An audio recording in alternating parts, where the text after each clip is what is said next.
Днес отново ще си говорим за секс. Темата за птичките и пчеличките винаги е актуална. Винаги има какво да се каже и да се допълни.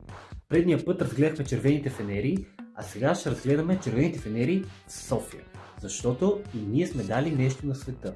Освен киселото мляко, кирилицата и Азис, в 1944 година ние сме били една от основните столици на Европа, където развратът е царял с пълна сила. Сещате ли се кое е това място в София, което така да наподобява, разбираш ли, едно място, на което да можеш да си платиш за определени услуги? Става въпрос за Лъвов мост.